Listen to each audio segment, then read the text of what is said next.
bro, Good morning! Morning. Alam mo na ba kung sino yung preacher natin ngayong umaga? Si Mami daw. Si Mami ba? Si Mami. Tara na bro, malapit na yung service. Tara. Uy! Good morning! Welcome to GFCF Church. Shalom! My name is Josh. My name is Luis. And sa mga online and on-site dyan, we're glad to have you here with us! Before our service starts, paalala lang po. Let us set aside all distractions and focus on the Lord.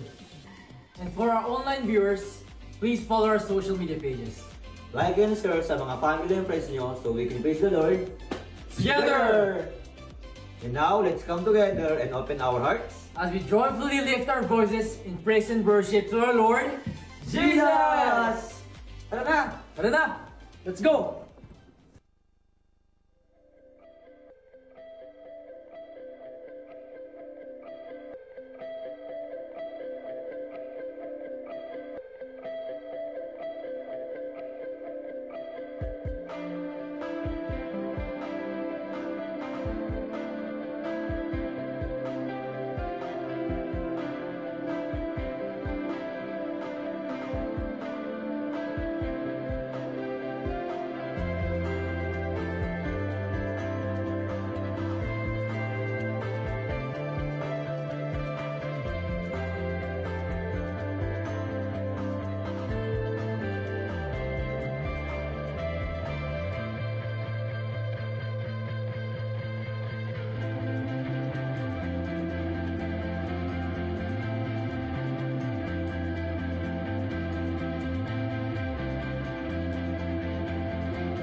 Good morning, good morning!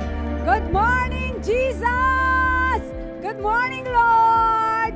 Let's all stand up! Let's all stand up. Salubungin na natin ang presensya ng Panginoon na kanina pang umaga naririto kasama na natin. Amen! Let's give God praise! Palakpakan natin ang Panginoon! Hallelujah! Glory to God! Now, batiin mo yung katabi mo ngayon. Sabihin mo, wow! God is so good! Amen?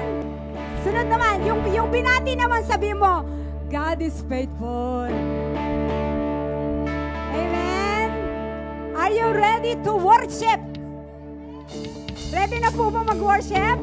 O, igalaw-galaw na po natin ang ating mga katawan.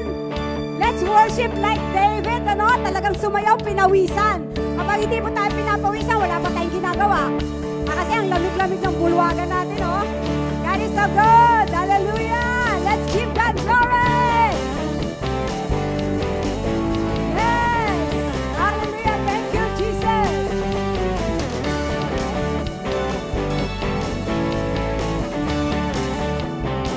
Let's say, Lord, you are good and your mercy endureth forever. Lord, you are good. Lord, you are good, and your mercy endureth forever. Say it one again. Lord, you are good. Lord, you are good, and your mercy endureth forever. Lord, you are good, and your mercy endureth forever. People from every nation, people from every nation, from generation. Let's sing worship. We worship you. Hallelujah. Hallelujah. We worship you for who you are. We worship you. We worship you. Everybody say hallelujah, hallelujah. We worship you. Let's see it again. Lord, you are good. Come on, fight up. Lord, you are good and your mercy endureth forever. Sing it like you mean it. Lord, you are good and your mercy endureth forever. Oh, Lord, you are good. Lord, you are good and your mercy endureth forever. He's so good. Lord, you are good and your mercy endureth forever. People from every nation, people from from generation. Yes, Lord, we worship you. Worship. Come on. Hallelujah. Hallelujah. We worship you for who you are. We worship you. Come on, everybody. Sing hallelujah. Hallelujah. We worship you for who you are. You are good. You are good all the time. All the time. You are good. You are good all the time. All the time. You are, oh, you are good all the time. All the time. You are good. You are good all the time. All the time.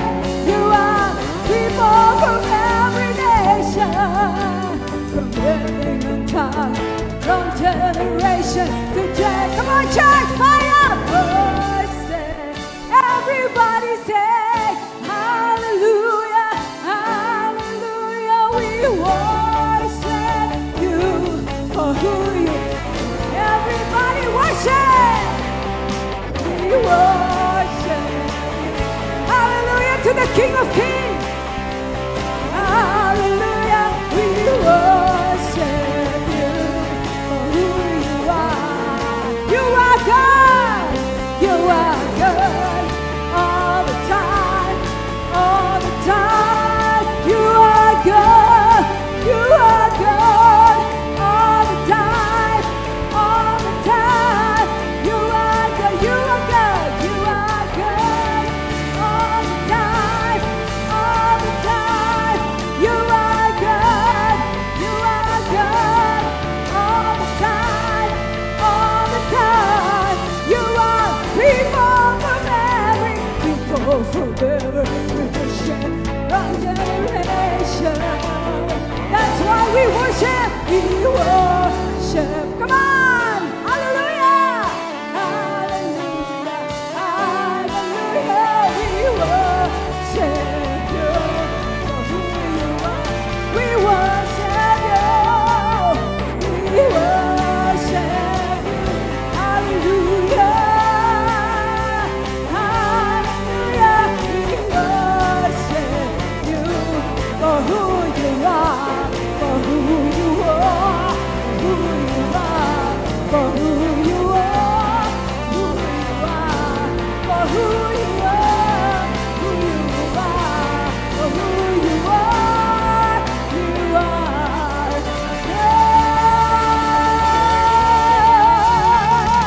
good. You are good. God is so good. Amen. Amen.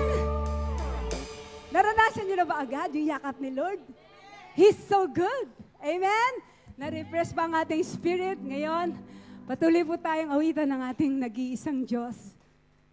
At i-express po natin, lalo pa natin yakapin, kung gaano kabuti, kung gaano kalawak, kung gaano kahaba, kung gaano kalalim ang pag-ibig na ibinigay ng Panginoon sa atin. Amen? Sing with me. Namnamin natin kung gaano kabuti ang Diyos. Ang dinala ka pa lang dito ay isa ng pagpapala. Ang pagkakataong pa lang na itaas mo ang kamay mo at purihin at sambahin ang Panginoon ay isa ng pagpapala. Amen po. Awitin po natin to ng buong puso. Thank you, Jesus. I love you, Lord. Oh, your mercy never fails me. Yes, Lord. All my days I've been held in your hands.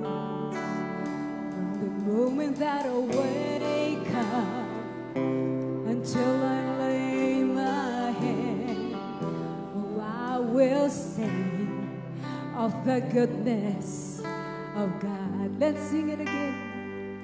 I love you, Lord. Oh, your mercy never fails me. All my days I've been held in your hands. From the moment that I wake up until I lay my head, I will sing of the goodness of God. In all my life, you have been faithful. This is our God. All my life, you have been so good. With every breath that I am able, oh, I will sing of the goodness of God. We love to hear your voice, Lord. I love your voice. You have led me through the fire and darkest night. You are close like no other. I know you as a father, Father. I know you as a friend, and I have read and the goodness of God all of my life. All my life you have been faithful. All my life you have been so good. You're so good, Jesus.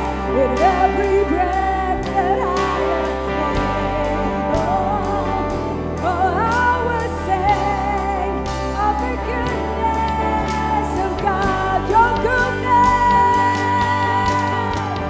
Your goodness is running after, it's running after me. Come on, say it. Your goodness is running after, it's running after me. My life laid down, I surrender now. I give you everything, yes, Lord. Your goodness is running after, it's running after. Your goodness is running after, it's running after me. Your goodness is running after, it's running after me. My life laid down, I surrender now.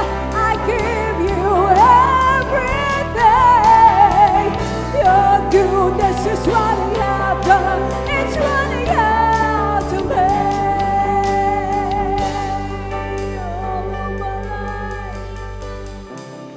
All my life you have been faithful. Thank you, Jesus. All my life you have been so good with every breath. I'm gonna sing, oh, I will sing of the goodness of God. Oh, I will sing of the goodness of God. Oh, I will sing of the goodness of God. Hallelujah! Let us give God praise. Praise Him. Praise Him in the sanctuary. Praise Him in your family. Praise Him in your soul. Praise Him in your situation right now. Praise Him. God inhabits the praise of His people. Thank you, Jesus. Lord, we come to you, Lord, with humbly humility, with thanksgiving, with gratitude. And we acknowledge, Lord, that apart from you, we can do nothing. We are so grateful because every time we lift up our hands, that is the sign that we are victorious in Christ. Victorious, we are overcomer. We are overconqueror. Claim it. Ano man ang mga pagsubok or trials na dinadanas natin sa oras na ito, just lift up your hands and say, Jesus is so good. God is so good. Lahat ng nangyayari sa atin, may purpose. May purpose pong lahat nangyayari. God is preparing you. God is preparing you. God is preparing us. God is preparing us. Dahil ang pangako niya, hindi niya sinabing madali ang buhay. Pero ang pinangako niya, sasamahan kita. Hindi kita iiwan. Hindi kita pababayaan. Basta i-claim mo lang ang pangako ng Panginoon. Dapat nating kilalanin si Jesus. Dahil nasa Kanyang lahat. Gaya ng sabi ng turo kanya Sundays, He is the way. He is the only way. He is the truth. He is the life. Saan pa tayo pupunta? Huwag po tayong maging kagaya ng isa sa disipulo niya na nag-doubt. Lord, saan ang daan? Sino? Ang tagal ko nang kasama kayo, hindi niyo pa rin ako kilala. Iyan ang sinabi ni Jesus sa kanyang mga disipulo. Bilang tayo mga mananampalataya ng Jesus, iisa rin po ang ating puso't isip. Walang iba kundi ang maluwalhati ang Panginoon sa buhay natin. Luwalhatiin mo siya kahit in dry season, kahit sa mga pagsubok. Dahil doon, imaangat ang ating pananampalataya. Dahil doon, pag tayo nanghihina, lalong lumalakas ang Panginoon sa buhay natin. Claim your promises. Kung sa financial nanghihina ka, bigkasin mo, I am the head and not the tail. You shall be above, not beneath. Marami pangako ang Panginoon na dapat natin i-claim at sabihin lang. Gaya ng awit, your goodness is running after me. That's what we claim. Your goodness is running after me. Hinahabol tayo ng pambihirang biyaya ng Panginoon. Kaya tayo manampalataya. Sabihin mo kung nanghihina ka, kung ang pananampalataya mo, ang paniniwala mo ay lumiliit. Lord, help me in my unbelief. Lord, help me in my doubt. Lord, help me to overcome evil with good. Help me in any kinds of addiction. Help me in this stronghold. Help me to praise you.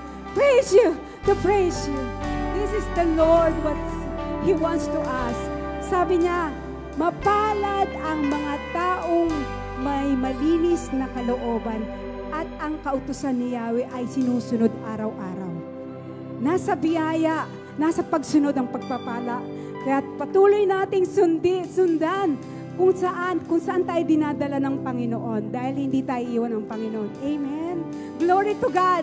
Salamat, Panginoon. You are so good. Thank you that you are the way and the truth and the life. Nasa amin ang katotohanan. Wala na kaming iisipin kundi ikaw lamang. Salamat, Lord. Thank you, Lord. All my life. All my life you have been faithful. Oh, yes, you are. All my life you have been so good. With every breath that I am able, oh, I will sing of the goodness of God. Come on, church, say it. All of my life. All my life you have been faithful. You're faithful in my children. You're faithful in my finances. You're faithful in my job. You're faithful in my friends. You're You're faithful in my neighbor. You're faithful in my ministry. Thank you, Jesus. You're faithful in this church. Thank you, Jesus. Oh, I will sing of the goodness of God. Your goodness is running after, it's running after me. Your goodness is running after, it's running after me. With my life laid down, I surrender now. I give you everything, oh Lord. Your goodness is running after, it's running after me.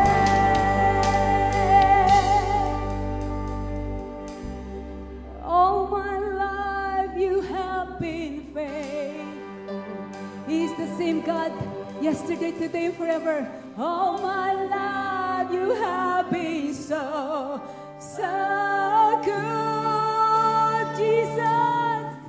With every breath that I am able, oh, I will sing of the goodness of God. Oh, I will sing of the goodness of God. Come on, sir.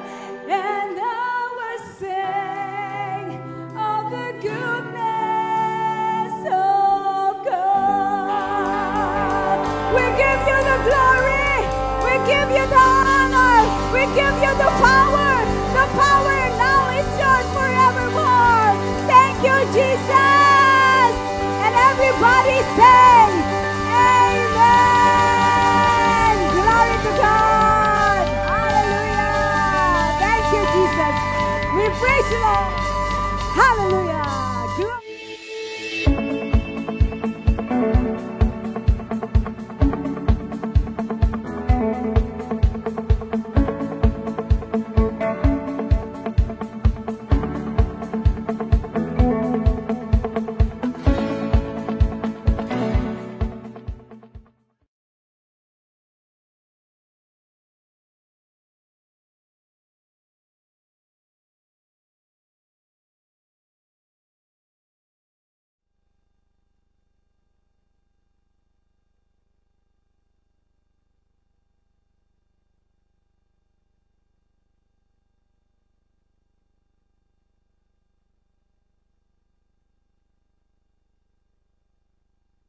Worship God not because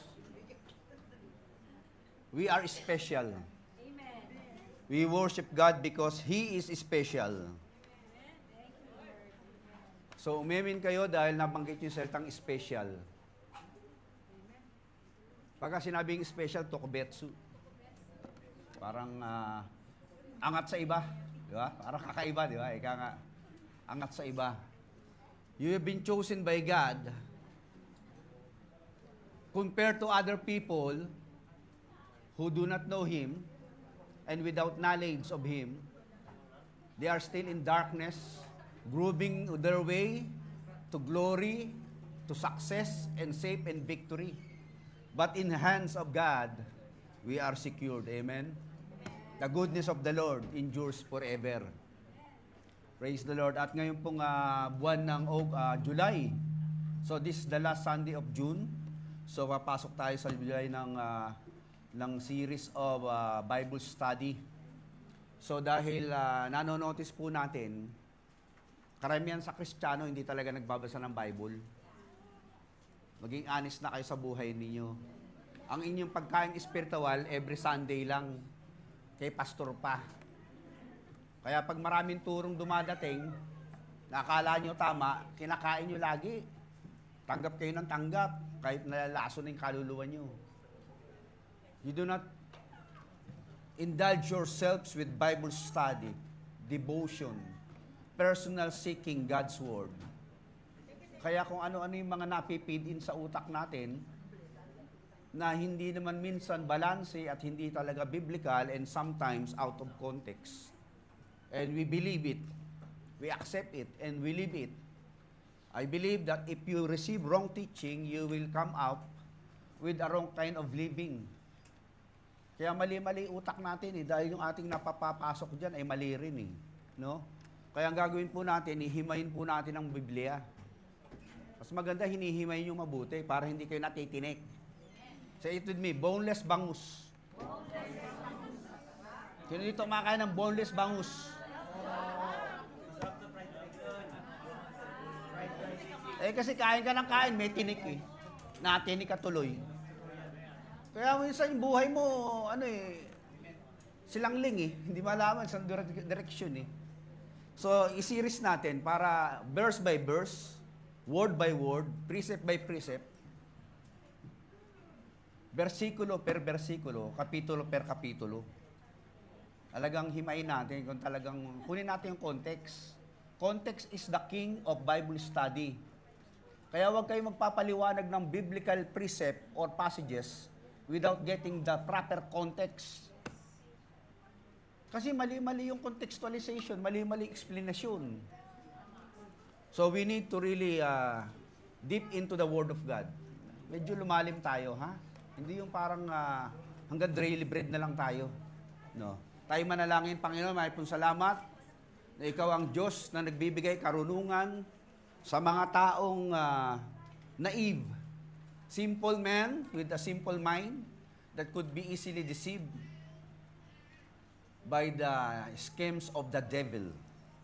We are wise people of God. The wisdom of the Spirit is upon your people. Therefore, we cannot be deceived by all kinds of deception. God is good and His mercy endures forever. He lead us in the path of righteousness for His name's sake. In Jesus' name, amen. So our series will be on the book of Mark. Una po natin pinili ang book of Mark. Dahil markado na kayo ni Lord. At lahat ng markado ng Diyos dapat meron kang marka sa iyong puso na you are sealed by the righteousness and the truthfulness of Christ's scripture. Okay? Ang gospel po ay merong 4 na libro dyan sa New Testament. Binubuo siya ni Mateo. Sino pa? Sino pa? Sino pa?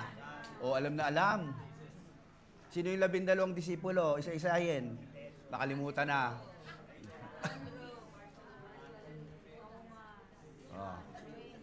Si Mateo. Okay, alam niyo na siguro yun, no? 10 Commandments, memorize na. Okay? Beatitudes, memorize na rin. The 36 books of the Old Testament, memorize na. Dapat lumalalim na tayo. Ilang taon na tayo sa pananampalataya, wala pa tayong alam sa Bible. Pag-usapan natin. The 4 gospel has different perspectives, narratives, but same focus, same emphasis. Pag nagbabasa kayo ng libro ni Mateo, ang focus dyan ay si Jesus ay hari. Dahil ang gusto niyang abutin ay yung mga Hudyong nagre-reject sa hari nila. Dahil dito, binibigyang emphasis yung kapahayagan ng pananampalataya ng Hudyo sa kanilang mga hinula, sa kanilang lumang aklat na magaganap nga kay Jesus. Sa lapilipi ni Abraham. Natapos ang Book of Matthew sa resurrection ni Jesus Christ. Kay John naman, siya po ay pinapahayag bilang Diyos. Lahat ng tao gustong abutin ng libro ni Juan. Whether you are Gentiles or Greek, Romans, all the people of the world must read John 3:16. Must believe it and accept it. Ang emphasis ni John is maging spiritual tayo. Dahil nililigtas ni Lord ang espiritu natin. At pangkawalang hanggang buhay, doon tayo dadali ng libro ni Juan. If you want to live eternally, read the book of John. If you want to know that you have eternal life, and you have the assurance of your eternity, read the book of John. So everybody is invited by John. Whosoever believes in Him shall not perish but have life.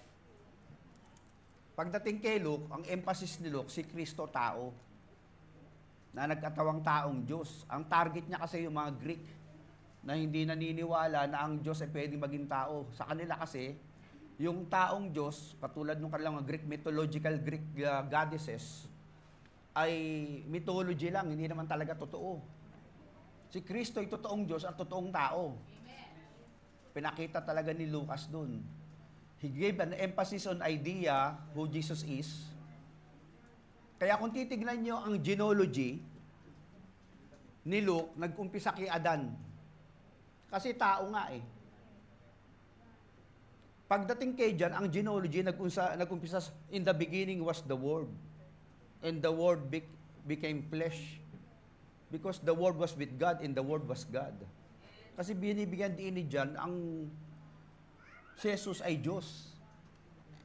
Pagdating kay Matthew, nagsimula yung genealogy ni Jesus Christ kay Abraham. Hanggang doon sa lipi ni David. Kasi pinapakita niya si Kristo yung hari.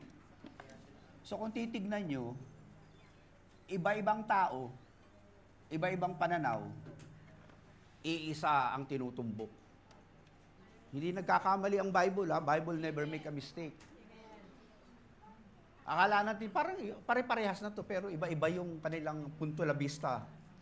But the Bible has different context, at different time, with different target people, with different audience, with different literary style, and different kinds of individual who pen down the Bible. Kaya dapat kukunin nyo yung context. Ayan ang context niyan. Okay? Kaya huwag ka magtuturo ng spiritual kung hindi naman, kung literal yung sinasabi ng Bible. Huwag mo sabihin literal kung spiritual.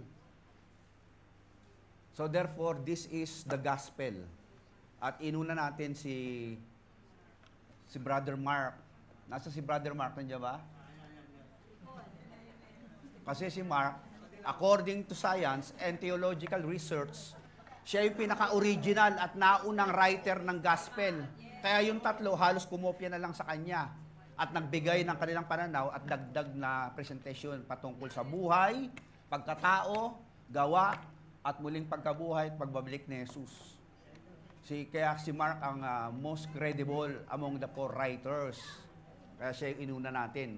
Maikli lang siya, comprises of 16 chapters, hindi katulad ng iba, umabot ng 20 plus. Dahil concise, direct to the point. Wala nang paligoy-ligoy. Tinumbok niya na kagad ang dapat niyang tumbukin. Kaya kayo, wag na kayong paligoy-ligoy, diretsuhin nyo na kung ano yung gusto nyo sabihin. Hindi yung pupunta pa kayo sa Mount Everest para makipag-usap lang dun sa taga Washington, D.C. Ang layo naman. Dumiretso ka na. Amen? So therefore, basahin natin ang Biblia. In the beginning, the beginning uli ang sinabi niya. Pero hindi na creation. The beginning of the good news. Kaya ang Bible, pag pinipresent nyo ang Bible, umpisa pa lang, good news na kagad ang pipresent nyo, hindi sinasabi, oy, makasalanan ka, perro ka. Huwag ganon. Alam na nga niya makasalanan siya, sasambutin mo pa yun. Bad news na nga siya yung buhay niya, bad news pa yung sasabihin mo sa kanya. Kaya na, hindi ako agree dun sa mga nagtuturo ng mga fire and brimstone, na para bang pagka pinipresent yung gospel, galit kagad dun sa mga kasalanan. Kaya nga sabi rito, in the beginning, sa prisimula, good news ang pasok nyo, hindi bad news. Sabihan mo ka ba naman na makasalanan ka, mangangalunya ka, magnanakaw ka. Alam niya na nga yun eh. Kasi ang feeling kagad natin, magaling tayo mag-condemn. Kinukondemn mo kagad yung tao. God never condemns people, but He never condones sins likewise. Kaya ang good news yung pasok ni Jesus Christ about Jesus the Messiah, Son of God. As it is written in Isaiah the prophet. May pinanguhugutan yung good news natin. May pinanggalingan doon sa propeta na nagsalita prior to the coming of Christ, 1,000 years.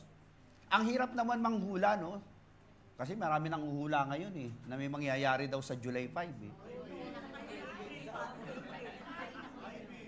Ang dami nyo ang hula-hula eh. Kaya hilito-lito tuloy yung mga tao. If the prophecy of a certain prophet never come to pass, that is a false prophet according to the book of Deuteronomy.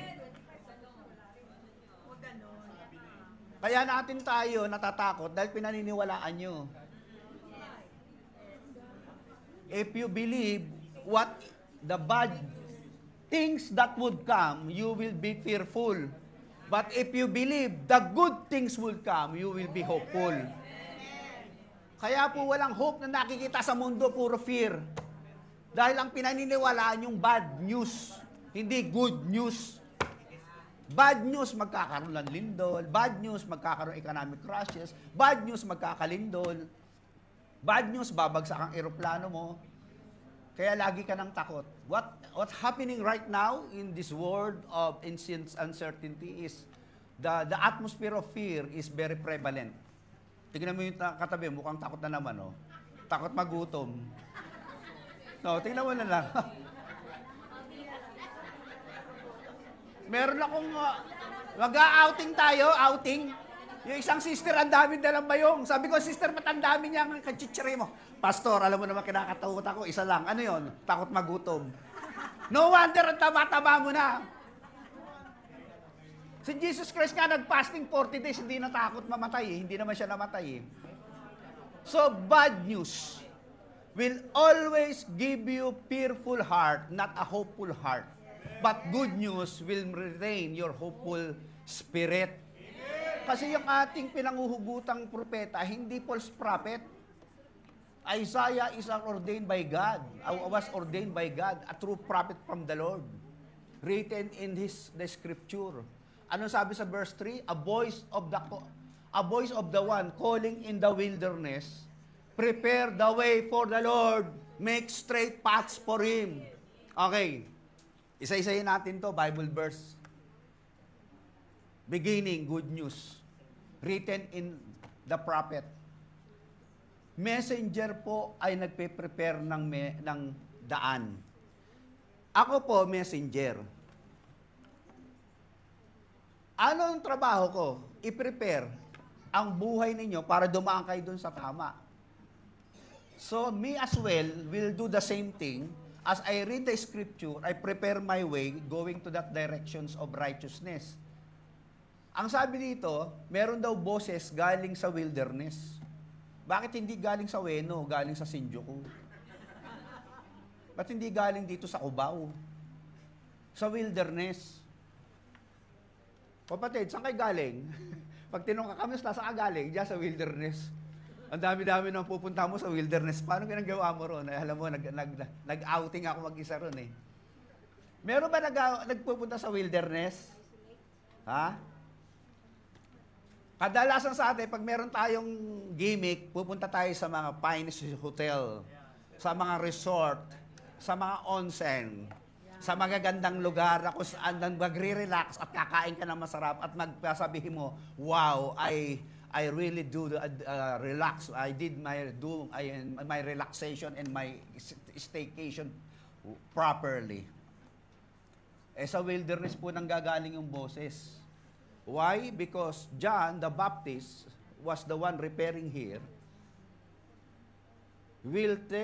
Is telling to the people of his time, the voice will not be becoming from the elite society. The voice will not be coming from the superplus of abundance of life. Hindi manggagaling ang boses sa mararangyang lugar, sa magagandang lugar, sa masasarap na lugar, sa mga relax na lugar. Wilderness. Meron sinasabi ang Diyos sa atin, kayo, napaka-relax kayo. Kayo, napaka-komportable ang buhay ninyo. Kayo'y napaka-relax ang buhay ninyo. Pero may boses na gustong iparinig sa inyo ng Lord nang galing sa wilderness. Siguro naman kung ang tao galing dun sa ilang, gutom na gutom, uhaw na uhaw, pagdating sa'yo, merong good news na sasabihin, para bang sasabihin mo sa kanya, Brad, sa agaling mo, ang gula-gulanit ang mukha mo at ang katawan mo, ha? Mukhang gutom na gutom at uhaw na uhaw ka. Ano ba dala-dala mo? Brother, good news. Paniniwalaan nyo ba yung good news? Siguro, pagka maganda dumating sa inyo at mabango at makakyut, mapuputi, believe kagad kayo. Di ba? Pagka gula-gulanit, galing game ba, katulad ni Erosi, galing ng game ba, gula-gulanit. Ay, sigurado sabihin mo, Ba't meron ako sasabihin sa inyo, good news, ito yung itsura mo. Mukhang wala kang pera. Pang gutom na gutom ka. Mukhang galing sa wilderness. Paniniwalaan ka ba pagka ganun na itsura mo? Pero kakaiba ho itong dimension na ipinapakita ni John the Baptist eh. Kakaiba yung perspective na gusto niyang paratingin sa tao eh. Kaya nga si Jesus Christ hindi pinanganak sa 5-star hotel eh. Sa pinanganak si Jesus. Oh, unconventional yung dating ni Jesus Christ, di ba? Parang nililito kami ni Lord ah. Dapat pagkahari darating, dapat maganda man lang ang entourage niyan. Maganda yung mga nasa St. Luke man lang pinanganak. Sabsab-saban. Kakaiba ho kasi yung dating ng Diyos sa tao eh. Tao, gusto natin, relax tayo, komportable tayo, mabango tayo, malinis tayo, masarap tayo. Pero pag dumadating na ang salita ng Diyos sa atin, tinatamaan na yung pagiging relax natin at natatanggal na tayo, nawawala na yung comfort natin.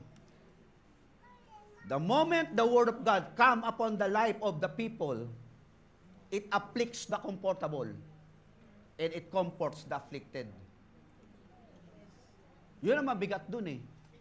Kaya dahil maraming afflicted sa tao, sa mundo, kasi sabi rito, prepare the way for the Lord. Ihanda nyo na ang dadaanan ni Lord. Paano ko ihanda yung dadaanan ng Lord? How can I prepare my heart so that God would enter in? Paano ko ihanda ang puso ko para makapasok si Lord? Lubak-lubak to. Gula-gula nito. Anong sabi ron? Make straight path for Him. Anong ibig sabihin nun? Dahil ang bundok mataas, ang valley mababa. Paglalakad ka, pabundok, mahihirapan ka. Pag pababa naman, pasusubsob ka naman. Anong gagawin ng mga constructor? Papatagin natin. Yung bundok, bababain natin. Yung mga matataas, ibababa natin. Yung mga bababa, itataasan natin. Ano sinasabi sa inyo ng Lord? O yung mga matataas dito, bumaba kayo. So yung mga sakti mo, baba mo yung pride mo. Ibaba nyo yung pride nyo. Hindi ka pwedeng malangit pag mayabang ka. Amen? Kasi hindi pwedeng mapatag kung nananatili ka nakataas. Sabi, baba ka dyan, mataas. O ikaw naman mababa, tingin mo sarili mo, umangat ka ng konti. Mahal ka ni Lord. Masyado kang outcast, masyado kang ostracized, masyado kang feeling api. Meron dito parang ang baba ng self-esteem eh. Anak ka na ng Diyos, tinatanggap ka na ng langit, darating na si Lord sa buhay mo. Papasokin mo ang langit! Dediretsuhin nyo lang yung puso nyo. Kung medyo mapingin nyo, mayabang-yabang ka, medyo bumaba ka ng konti. Ikaw na ang pili mo napakamahiyain, may mga taong gano'n, parang walang self-esteem, parang feeling niya, uud siya. Huwag ganun. Sabi mo sakit naman mo, maganda ka. Sabi mo sakit mo, ang ganda mo.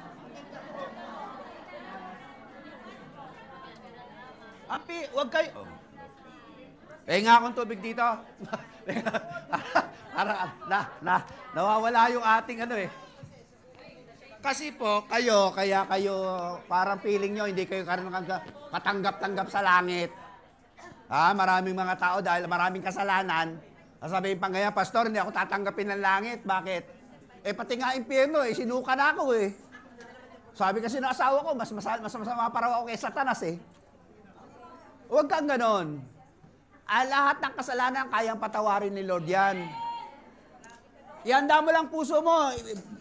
Plantsahin mo lang. Kagabi na malansya ako. Sabi ni Mami, malansya ka na natin. Pinalansya ko itong damit ko. Merong angat, merong malalim. Sabi ko, Lord, paano kaya papantayin to? Inusa ko ng tubig. Ganon ako ng ganon. Sabi ko naman ng plancha to. Tagal ko lang ilang banat ng banat. Pagtingin ko, hindi nakasaksak.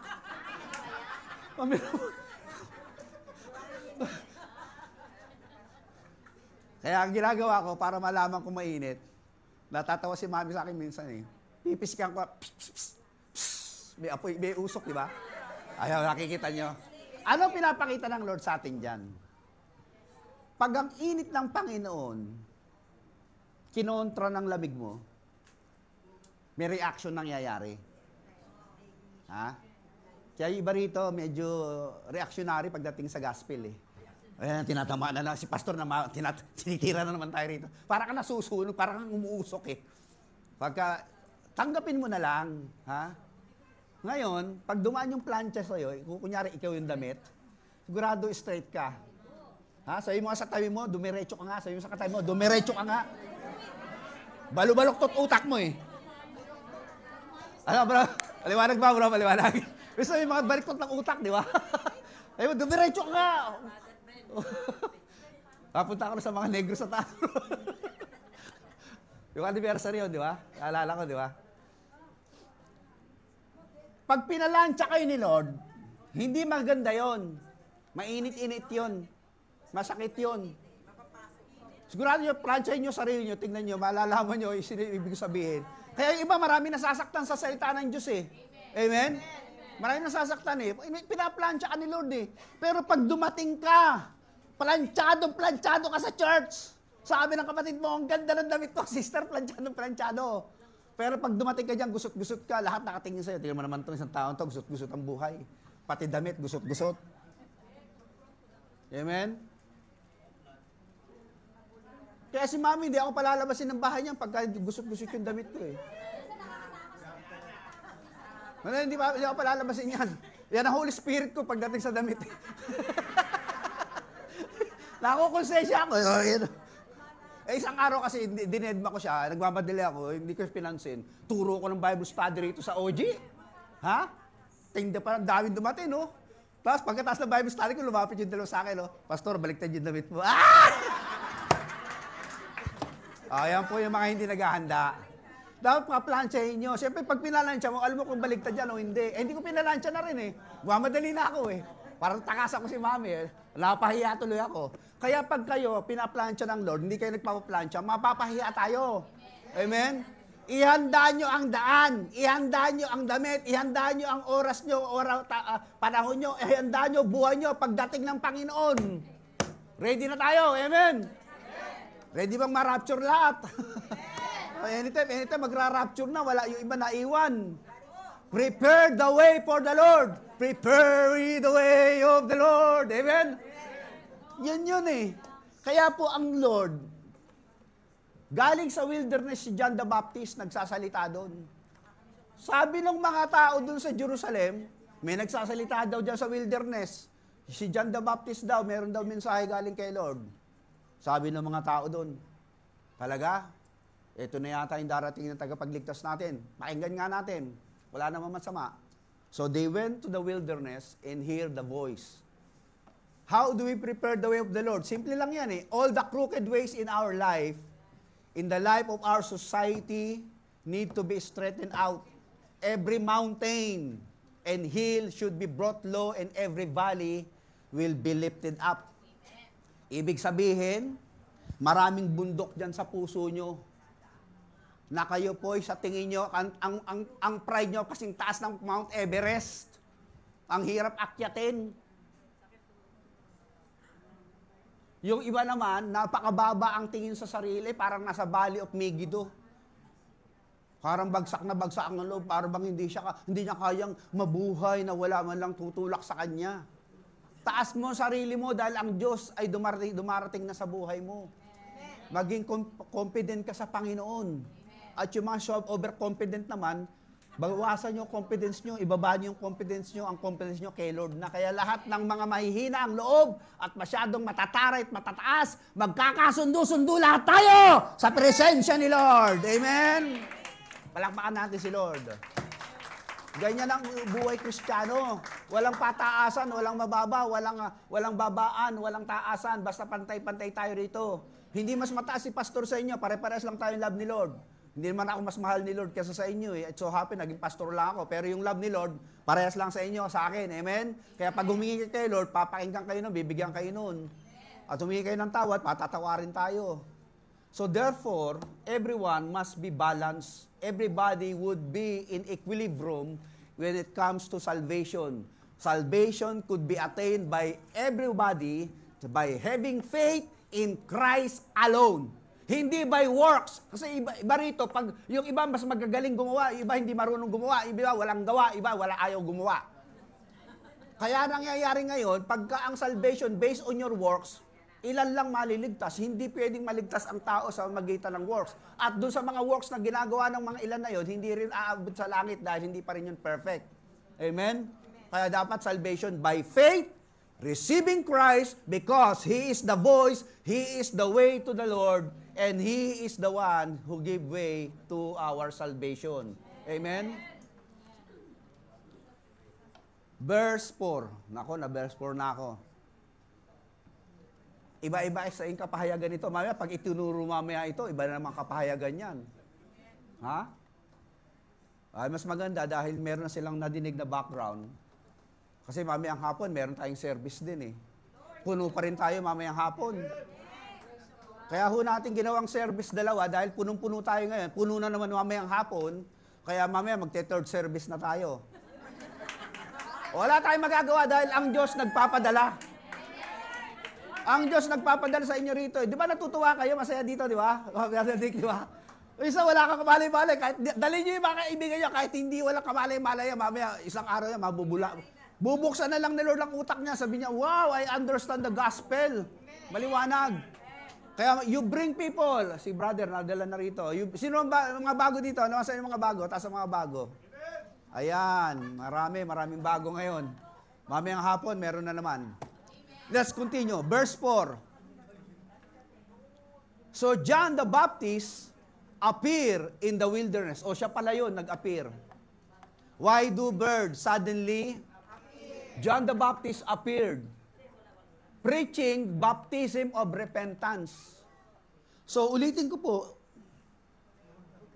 gustong ipadating ng Diyos through John the message of the good news. But we cannot always divorce the message from the messenger. But we always try to make some kind of criticism when it comes to messengers, even though the message is always right and quite true. Bakit ganon? Pag ang mensahero pangit, ayaw pakinggan. Pag ang mensahero nakakaantok, hindi na atin sa church. Pag ang mensahero hindi si pastor, wala nang atin. Hindi ganon yun. Ang message is a message, irregardless of the messenger. The message of the Scripture of God, Jesus Christ, will always remain the same. Kaya lang, syempre nga naman, pagka medyo yung mga mensahero, medyo lalamya-lamya rin, inaantok, parang hindi natulog na 3 araw, ikaw na nakikinig, parang gusto mo rin matulog. Kaya naman yung mga mensahero, medyo huwag kayo magpupuyat, mag-aral kayo, pero huwag kayo masyadong over ng gadget, o masyado kayong mataas kumain ng sugar, at mga tinapay na mataas ang yan eh, nakakaantok yan eh. Kaya, tingnan nyo mabuti ito ang mensahero si John the Baptist. Tingnan natin, anong preaching niya?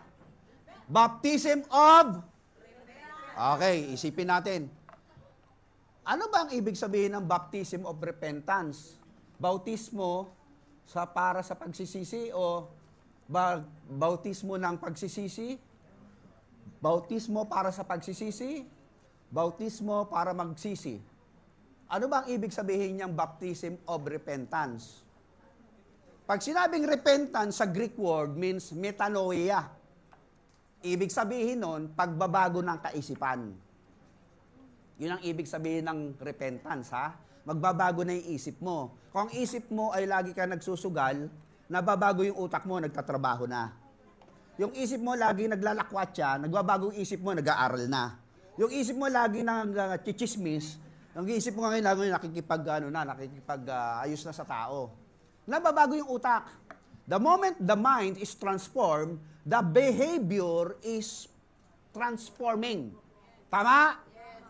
Kasi iba yun ang CPU ng utak mo, yun ang gumagalaw, yun ang kumukontrol sa katawan mo eh. When the mind dictates, the body follows. That is the scenario of repentance. Akala natin yung repentance, yung humahagulgul ng iyak, tapos labas yung uhog, luga. laway, lahat lalabas. Pagkatapos niyang gano'n, mamaya papihayin sila ng kanyang mga mukha, at mamaya andun na naman siya sa kabit niya. Hindi gano'n ang repentance. Ang repentance yung nagbago na utak mo. Hindi yung iyak na iyak, tapos mamaya susuntukin na naman yung asawa. Hindi gano'n yun. Ang repentance, nabago na yung utak mo, kaya yung utak mo, nabago na kasi, kaya yung mindset mo, yung behavior mo, is also transformed. When the belief is transformed, the behavior is transforming. Sumusunod. Yan ang ibig sabihin ng baptism of repentance. For the forgiveness of sin. Kaya nga ikaw ay mapapatawad dahil nabago yung anyong mindset. When you are not yet a Christian during those years of your waywardness, nag-a-addict ka dito, nagiinom ka rito, na kung sino-sino kasama mo dyan sa buhay nung araw, yun ang lifestyle mo. Di ba? Ngayon, dahil nung Bible study ka, na tumanggap ka kay Lord, na Bible study ka, na born again ka, na-realize mo, mali pala itong style ko, hindi ako tatagal dito, baka mapatay ako agad dito. So, nagbago ka. That's the way you are now becoming the man and the woman of God, born in the Spirit. Yung repentance na sinasabi ron, because you transform your mindset, nakikita yung lifestyle mo ngayon. And therefore, the people who offended you, or you offended, will become forgivable. Natututo ka magpatawad, natututo ka nilang patawarin. Dahil nagiging mahinahong ka, nawawala yung yabang pride, taray mo. Sabi nila, ang bait niya na ngayon. Dati inis na isla yan, gusto kong tirisin ng kilay niyan eh. Pero ngayon, ang bait niya na. Kaya ikaw, nagiging acceptable ka na. Because merong repentance na nangyari. May change of mind and behavior. Sino nakikinabang pag nagbago ka? Ikaw ba? Hindi lang naman ikaw eh. Tatay mo, nanay mo, kapatid mo, satyo mo, kasama mo sa trabaho, asawa mo, si boss mo, si pastor. Ang dami natutuwa pagka nagbago ka. Sabi mo sa katabi mo, natutuwa ako sa'yo, nagbago ka na. Sana, sabi mo naman, ang tagal mo naman magbago. Ang tagal mo magbago. Nakikinabang yung mga kapatid mo, di ba? Lalo dati suwapang ka, ikaw lang kumukuha ng lupa. Tapos na-born again ka, sabi, ate, halika, ito yung kalati sa'yo. Yung kalati rin sa'yo. Ay, ang bait na ni ate, nagbigay ng lupa. Dati suwapang yan eh. Ano daw nangyari? Na-born again eh. Palakpakan natin yung mga na-born again. Amen? Nagiging generous. Naiiba yung utak mo eh. Your mind is transformed by the Word of God. Natatandaan niyo po, ang Word of God ay nagbabago yan. Kaya yung salita ng Diyos, very powerful eh. Ang preaching ni John is baptism of repentance. Okay? Medyo mabigat ba dating ni John the Baptist sa mga tao? Ay, tingnan natin dito. Sabi rito, for the forgiveness of sin eh. The whole Judean countryside and all the people of Jerusalem went out to him. O, tingnan nyo mabuti. Salamat sa nagbigay ng tubig. Isa kang alamat talaga.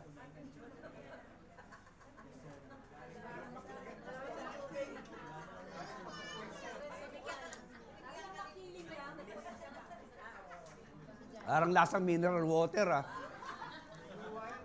Galing yata sa wilderness tong tubig na to, ah. Ha?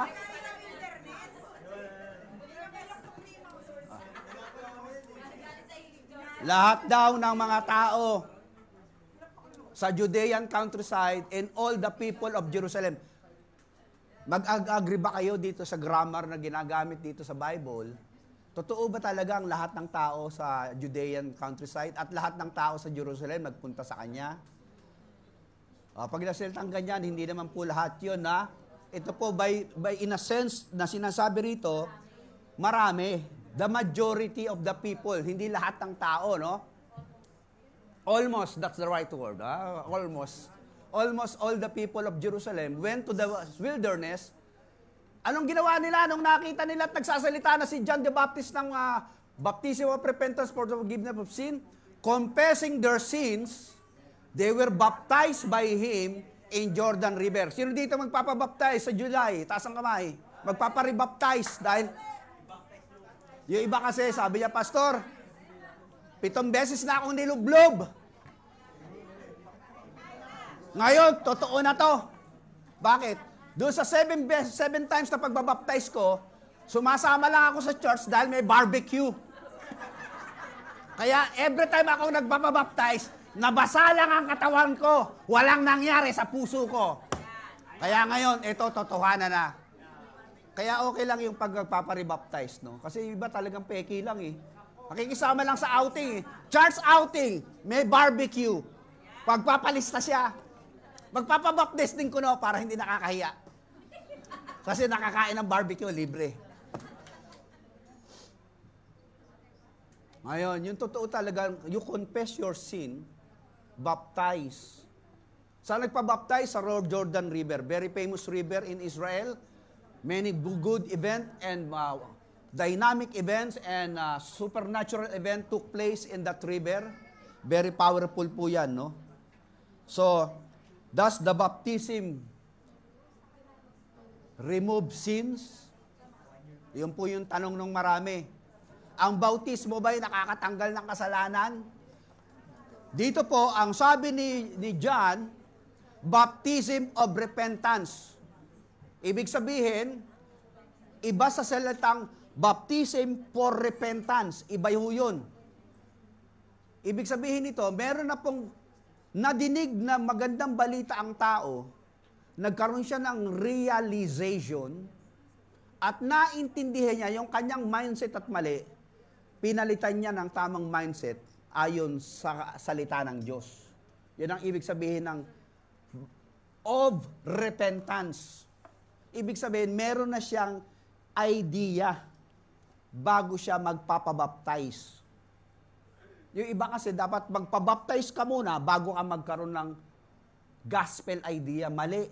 Because faith comes from hearing the word of God. Ang pananampalataya dadating sa iyo dahil sa pakikinig ng word of God. Nung nanampalataya ka na, kaya iyong utak mo'y nabago dahil ang iyong pananaw ay naiba na, doon ka ngayon nagsasubmit ng baptism. Kaya ikaw napawalang sala because of your faith in Jesus Christ. That whosoever believes in Him. Amen? Tingnan natin. John wore clothing made of camel's hair. Kayo ba'y nagsusuot na ng ganyang kasuotan ngayon? Mga linen yata ang suot nyo, polyester, cotton. Anong klaseng tela ba suot mo ngayon? Silk. Stretch pa yung pantalon niya. Alam nyo, camel's hair, medyo magaspang at makatiyan. At makapal, it is a coarse kind of leather. Pinag-aralan ni Kuya Hidian. Dahil doon sa isa sa plates ni ni Gideon eh. Ha? Hindi ho na i-process ng mabuti sa company yan para tanggalin yung mga rough ng pagka tinanggal po yung camel's hair sa camel tapos ginawang damit medyo makati-kati, di ba? Bakit yun kaya ang sinuot ni John? Tapos yung kanyang leather belt around his waist.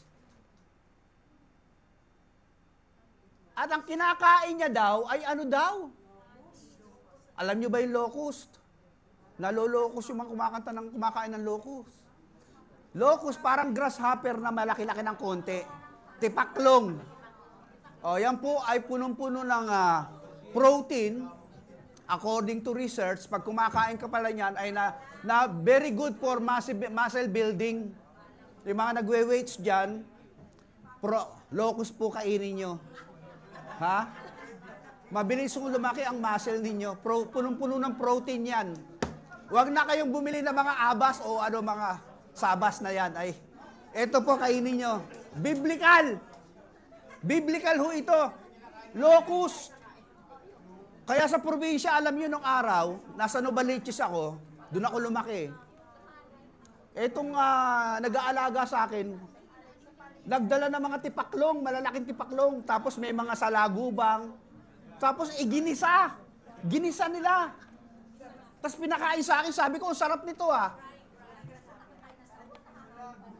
Grabe, ang sarap pala nun. Ang sarap pala. Lasasaw mo dun sa, sa toyo na mayroong lalagyan ng kalamansi. Tapos, lalagyan mo ng konting sili. Pag sausaw mo, malutong-lutong eh. Kasi, crunchy. Grabe, ang dami ko nakain kanin. Ang sarap nito ah. Grabe mga kapatid, masarap pala yung magkain yan. Kaya dito, wala bang mga tipaklong dito sa area ng Tokyo? Yun po ang kinakain niya, and then wild honey. Why it is mentioned in this passage? Bakit minention sa Bible to? Yan po ay mga pagkain ng ordinaryong tao sa Israel na hindi mararangya at mayayaman na tao. Dahil gusto sabihin ni John, I'm not coming here bringing the good news with the aberrance of life or the affluence of grandiose kind of life. Napunta ako rito para i-present sa inyo ang kasimplihan ng magandang balita. Kayong mga matataas, makinig kayo. Pumunta kayo dito sa disyerto, sa wilderness, upang ipakita nyo na kahit nandiyan kayo sa air-condition room, kaya nyo lumabas sa init dahil gusto nyo makatagpo si Lord. Are you willing to meet God in spite of your discomfort and hardship? Kasi pag kayo ba nainitan na, saan tayo pupunta? Sa bundok. Ay, mainit. Kasama ba tayo sa outing? Sila na lang, mahirap lumakad eh. Lalo, taas ang akitin namin dun eh. Alam niyo mga kapatid, pag tayo tinawag ng Lord, tinawag tayo. Ang tawag dyan is sacrifice of praise. Kasi po, tinatawag tayo ng Lord sa isang panawagan na minsan kadalasan, tinatanggal tayo doon sa comfort zone natin para ma-realize natin at mapahalagahan natin na Lord, hindi sulit yung pagpunta namin sa bundok ni Ate Angie. Sulit yung pagpunta namin doon sa camp nila, Kuya Hide. Ang taas ng inakit namin, pero nung na-encounter namin si Lord, nawala lahat yung pagod namin. All the pain and the hardship were all gone when we meet and encounter the presence of the Almighty One. Alam niyo, because in His presence, there is what? Fullness of joy. Kaya nung inakit ni Moses yung Mount Sinai, tumanda siya ng 3 taon. Mahirap yung akitin yung bundok eh. Inakit niya yung bundok, di ba? Pero na-encounter niya si Lord, iba na yung countenance niya eh. Nagniningning na yung mukha niya, gumuwapo siya eh. Sabi ng asawa niya, guwapo ka pala. Kaya tayo minsan, pagka tayo pinataalis ni Lord sa comfort zone natin, huwag tayo magtatampo kay Lord. Hello? Nandiyan pa ba kayo ha? Na kung maaari na Lord, dumadami na ang tao sa church. Ay, manggagawa po ako. Pabibigay ko na yung upuan ko dun sa mga nakatayong mga bisita. Kaya maghapon nakatayo po yung ating ushers dun. Sabi niya, Pastor, para sa kapakanan ng mga taong mailalapit ko sa Diyos, mamarapating ka nang tumayo rito kahit na ako'y may arthritis. Makaupo lang sila. Ayan, ganyan po yung mga manggagawa ng Diyos na merong talagang malasakit. Dahil kahit mahirapan siya, wala siyang pakialam. As long as the word of God is preached, I rejoice. Amen? Kaya sabi ni John, kaya itong pinapakita ko sa inyo, ito lang kinakain ko eh. Ito lang ang damit ko eh. Ito lang ang aking mga karangyaan sa buhay eh. Pero dala-dala ko ang magandang balita para magligtas sa inyo. Ito magdadala sa inyo na mabuting buhay. Kaya sabi niya, ganito ako magsuot, ganito ako kumain, ganito ang buhay ko, dahil itong dala-dala ko ay hindi ako karapat-dapat. Ako ang dapat dinadala niya, hindi siya dinadala ko. Pakinggan nyo, sabi niya sa verse 7. And this was his message. After me comes the one more powerful than I. Always remember, kayo mga tao ritong kausap ko ngayon at nanonood sa akin, always remember this. Christ is always powerful. More powerful than you and me and all of us. We are nothing compared to Him. He is alone worthy of all our praise. Siya lang ang karapat-dapat maging superstar dito. Siya lang ang sikat, siya lang ang magaling, siya lang ang bida. Huwag kang pabida. Sabi mo nga uli sa katabi mo, huwag kang pabida. Ayan ka na naman eh. Bida-bida. Si Lord lang ang sikat. Kaya ang sabi niya, the straps of whose sandals I am not worthy. I am not worthy to stoop down and untie. Kaya yung mga Hapon nag-stoop down. Sign of their humility and honorific greetings to anyone they met. Sabi niya, hindi ako karapat-dapat, I'm not worthy. Say it with me, I'm not worthy. It is all by God's grace. Yan po ang tatandaan natin, mga minamahal. Isipin natin lagi, ang buhay na ito, wala ho tayong karapatan. We are not entitled to anything or anybody. Amen? God is only the one worthy of all. Okay. I baptize you with water, and He will baptize you with the Holy Spirit. Ang tubig po, mababasa ka lang. Pero ang Holy Spirit, mababago ka. The water can make you wet, but the Holy Spirit can make you melt. The water will bring you refreshment, but the Holy Spirit will give you empowerment. The water will make you cleanse, but the Holy Spirit will make you the dynamic man and woman of God. Kailangan po natin ang Holy Spirit. Okay? At sa pagdating po ng July 19, 20, may baptism po tayo.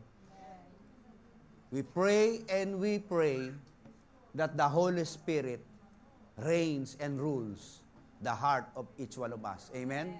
Palakpakan natin ang Panginoon. Hallelujah!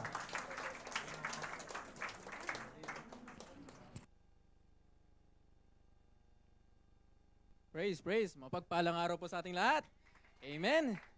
So grabe po, ang ganda po ng message po ngayong araw na to. And alam nyo po, ang pinaka-paborito ko po talagang araw of the week is Sunday. Because this is the day that the Lord has made. The day of rest and the day of worship. Amen po ba? Amen. Kaya, so ito po ang verse ko po for today's offering. Onegaishimasu po.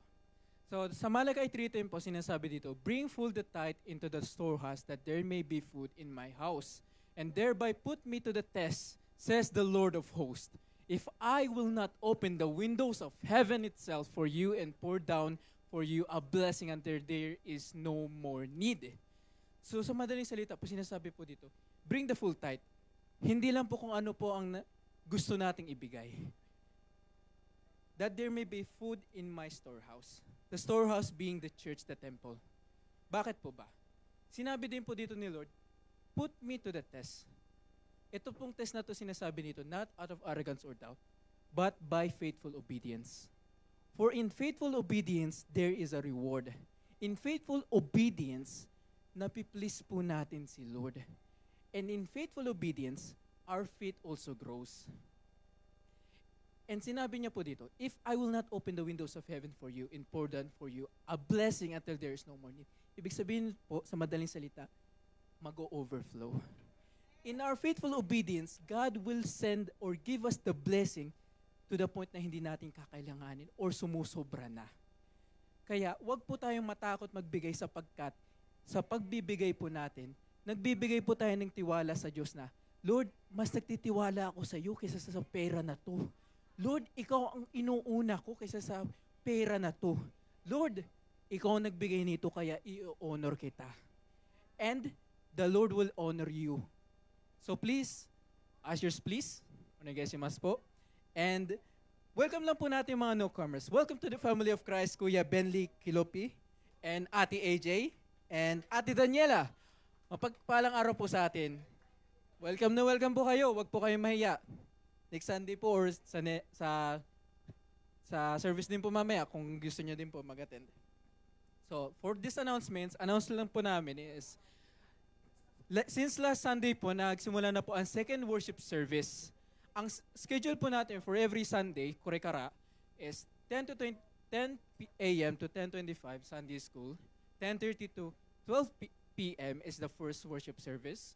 10 to 11, 1 to 1 is fellowship. And simula po ng second service natin, 1:30 to 3 ang worship service. Ang second worship service. And 3 to 4 ang mentoring or fellowship po. So, announcement lang din po dahil ito po ang last Sunday of the month, dapat po magkakaroon po ng youth fellowship. Pero dahil po nagkaroon na po tayo ng second service, hindi po muna gagawin po yun para magbigay po din ng chance para sa mga tao na nagbi-minister, tapos para din po masanay pa po yung iba. So, yun, pag-pray po muna natin bago po natin tuloy ang announcement. So, ushers please. Grabe yung pogi po nila, no? So, let us pray po. Dear Heavenly Father, maraming salamat po sa araw na to. Pinagkalob niyo po kami, naginising niyo kami na kagalakan, na mayroong kasiyahan sa aming mga puso, na kami po ay nakapagpunta sa inyong banal na simbahan, na nakapagpuri at nakapagkinig ng inyong banal na salita. Na sa aming pakikinig, meron muli po kayong binago, may tinanim, meron po kayong pinapakita sa amin na lalo pa pong lumalaki ang aming pananampalataya sa inyo. Dinadalangin lang po namin, Lord, sa aming mga pinapagkaloob po sa inyo, sa aming pagtitiwala sa inyo, na tulungan niyo po kami magamit itong mga pera na to upang lalo po pumapalago ang inyong simbahan, ang inyong banal na simbahan, na magawa pa po namin faithfully ang inyong inutos sa amin na mga kautusan to bring more lost souls to you, Lord, to the kingdom of God, na marami pa pong makakilala sa inyo, na marami pa pong makakinig ng inyong banal na salita, na magamit namin ito for the kingdom expansion. So Lord, ikaw po ang manguna sa amin, ikaw pong gumit-na, at ikaw po ang pinabigyan ng papuri, pasasalamat at dinadakilan namin sa oras na to. Itinataas po namin at niwanan to sa pangalan ng iyong buktong na anak na si Kristo by the Holy Spirit. Amen. Ayan. So for our next announcements po is, so sa mga tao po na nakakaalam dito, magkakaroon po tayo next month ng water baptism. Sa mga susunod po na mga services, sa July 13, sa first and second service, magkakaroon po tayo ng unting katuruan kung bakit nga ba po kinakailangan magpa-water baptism. Kinakailangan po ba ang water baptism para sa aking salvation? Pumunta po kayo para marinig at malaman po natin. Kadagdagang kaalaman po yun sa Biblia at sa ating salvasyon. So, yun po. And, opo. So, sa mga gusto pa po magpabaptize and gusto po malaman kung bakit nga po ba kayo magpapabaptize, pumunta po kayo sa July 13, first service, 10:30, and sa second service po, 11:30 p.m. So, for our next announcement, please. And para po sa church outing po natin in water baptism, may bago lang pong ulit na update regarding the price. So, yung payment po is for 5 years old and below. Libre na po yun. And sa dati po, yung elementary students is dati pong 8,050. Pero ang kalahati po kasi noon ay sasagutin na ng church. So naging 4,025 yen. So yun po. And for adults, previously ichimang rokseng or 10,600. Ngayon po ay naging 9,600 po. So please mark your calendars for July 19, 20, 2025. Marami po mangyayari dito.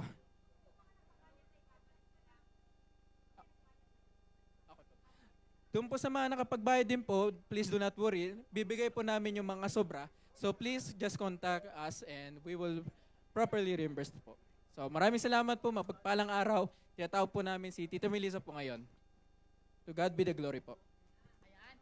Maraming salamat, Brother Hide. Another good news regarding our church outing and water baptism. Kanina, good news about Jesus Christ. Ito naman, good news about our church outing and water baptism. Bukod sa bumaba yung price, okay, 9,600 na lang para sa mga adult, para sa mga kokose. So, yung elementary student, actually po, 8,000 po iyan. Chinolder po ng church yung 4,000. Yung mga kinder, hindi po talaga libre yan. from Bible Chalet. Shinolder din po ng church iyan. For the information of everybody.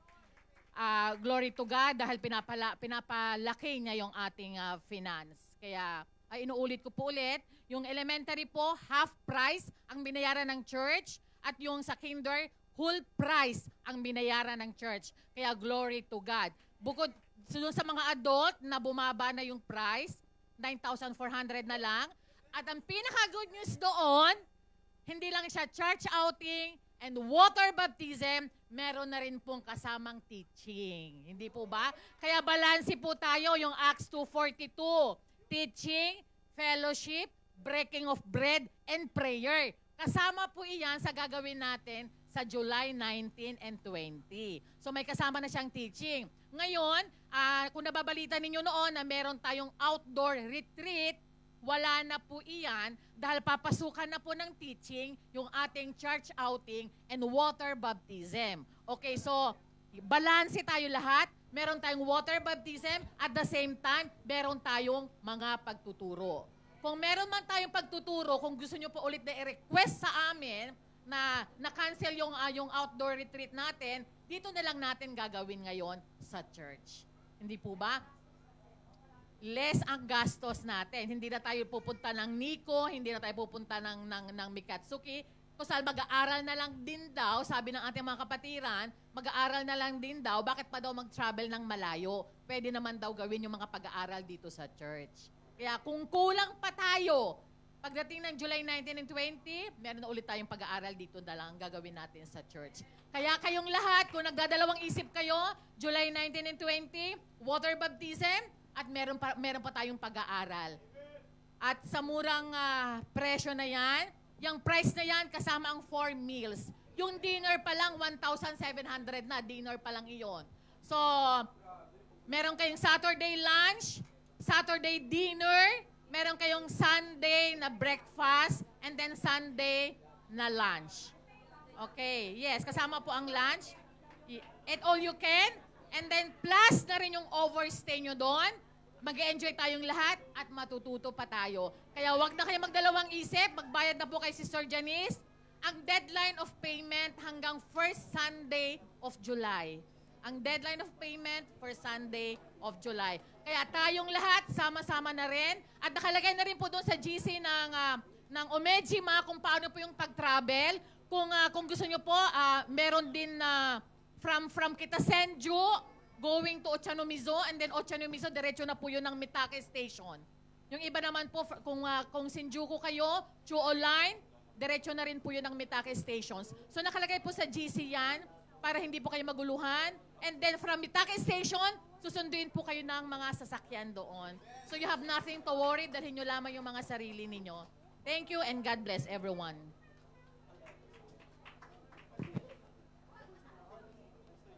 Napakabuti ng Panginoon. Tayo pong lahat ay magsitayo.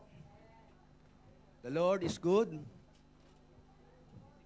At ang mensaheng ating narinig ngayon, sa puso po natin ito, ipamuhay upang ang magandang balita ay makita sa ating buhay. Sa ngalan ng Ama at Espiritu Santo, lahat ng anak ng Diyos ay magpuri sa kagalakan ng Espiritu. Amen? Amen. Hallelujah! Amen! Glory to God! Tapusin natin na uli na ang ating bibig ay nagsasabi ng glory to God! Glory to God! Are all of you filled by the Holy Spirit? Amen! Awitan po natin muli ang Panginoon. Hallelujah! Thank you, Jesus! We praise you! Ang buhay na Kristiyano, masaya! Here we go! Lord, you are good and your mercy endureth forever. Lord, you are good. Lord, you are good and your mercy endureth forever. Lord, you are good. Lord, you are good and your mercy endureth forever. Lord, you are good.